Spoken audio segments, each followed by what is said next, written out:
బాగుండాలా, అనుకున్న పనులు అవ్వాలి, కోరుకున్న కోరికలు తీరాలా, నిండి నూరేళ్ళు ఆయుర ఆరోగ్యాలతో నా పైకల్లమ్మ ఎల్లగల తోడై నీడై చల్లగా కాపాడి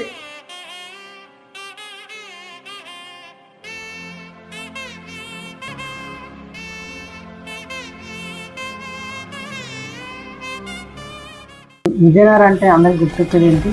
విజయనగరానికి ఈ పేరు ఎలా అవుతుంది? కేవలం వారణాసిలో ఒకటి, కలకత్తాలో ఒకటి, అలాగే పూణేలో ఒక కాలేజ్ ఉంది. తర్వాత విజయనగరంలోనే ఉంది. విజయరామరాజు సొంత చెల్లెలు పైడిమాంబ. బొబ్బిలి యుద్ధానికి సిరిమానోత్సవం సంబంధం ఏంటి?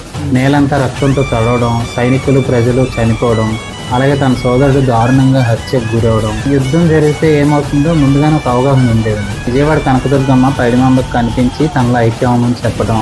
మరి ఇప్పుడు పూజలందుకుంటున్న విగ్రహం గుడి ఎలా వస్తే వాళ్ళ సైనికుడైన పతివాడ అప్పలనాయుడు గారికి కల్లో కనిపించి పెద్ద చెరువు పశ్చిమాన తన విగ్రహ రూపంలో ఉన్నానని, వంశపారపర్యంగా అప్పటి నుండి ఇప్పటి వరకు అమ్మవారికి ప్రధాన పూజారిగా సేవలందించి చింత చెట్టునే సిరిమానుగా ఉపయోగిస్తారు. ఎక్కడ ఉందో ఎక్కడి నుంచి తీసుకురావాలో అమ్మవారి స్వప్నంలో కనిపించి చెప్తారట. సుమారుగా సిరిమాను 50 నుండి 60 అడుగుల ఎత్తుంట్లో ఉంటుంది. అంత పైనుండి కూర్చొని స్వయంగా పైడితెల్లమ్మ ఆవహించి భక్తులను చూడటానికి వస్తుందని ప్రతి ఒక్కరూ నమ్ముతారు.